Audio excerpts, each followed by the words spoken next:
Welcome to Nasdaq Trade Talks. I'm Jill Malandrino, global markets reporter at Nasdaq. Joining me is Alex Alberstadt, a partner with law firm Practus. Alex advises investment companies, boards of directors, and investment advisors on corporate governance, state and federal regulatory matters, compliance, and of course, operational and business issues. She joins me today to discuss the first ever conversion of a mutual fund to an exchange traded fund or an ETF. Alex, it's great to have you with us. Welcome to Trade Talks. Thanks so much for having me, Jill. And Alex, tell us about this transaction. So as you noted, this is the first transaction where we're converting an existing operating mutual fund to an exchange traded fund or ETF. This is the first time this transaction is actually going through. It's been a topic that's been discussed in our industry for about 10 or so years. And we are actually taking two existing mutual funds.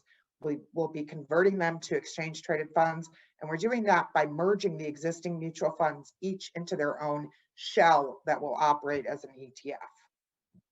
And who's the client? So the client for this is Guinness Atkinson Asset Management. They're an investment advisor that is very focused on human progress. They've been managing money for more than 20 years in the United States, and they have a sizable set of funds overseas as well. And they have been managing these ETFs for more than 10 years, these mutual funds for more than 10 years. And Alex, what type of documents were filed for this transaction? What's actually happening here? So this transaction is structured as a merger of the mutual fund, each individual mutual fund into an ETF shell. So that means that we filed an information statement prospectus for each transaction, and that document is filed with the SEC. It's reviewed by the SEC. And it explains to shareholders exactly what's happening with their investment. And why is this transaction significant? Well, it's significant among other reasons because it is first. But in addition, it is significant because it's a way to let mutual fund sponsors and investment advisors deliver to shareholders a more cost-effective product. Shareholders, generally speaking, are looking for the lowest total overall cost for their investment. Operating in the ETF is, generally speaking, a lower cost structure. So this is a way that mutual fund advisors and sponsors can take funds that they already have in existence, convert them into this lower cost product, and still retain their relationship with their investments, with their investors, meaning their mutual fund shareholders. And what's going to change at the end of the day?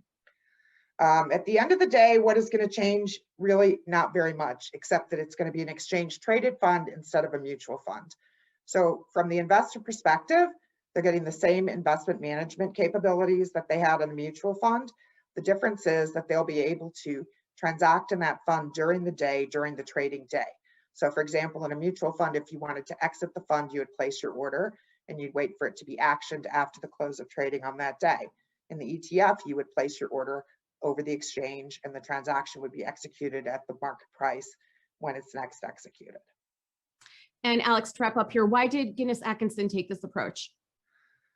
They wanted to deliver a benefit to shareholders. I mean, they really wanted to deliver the same investment strategy, but at a lower cost.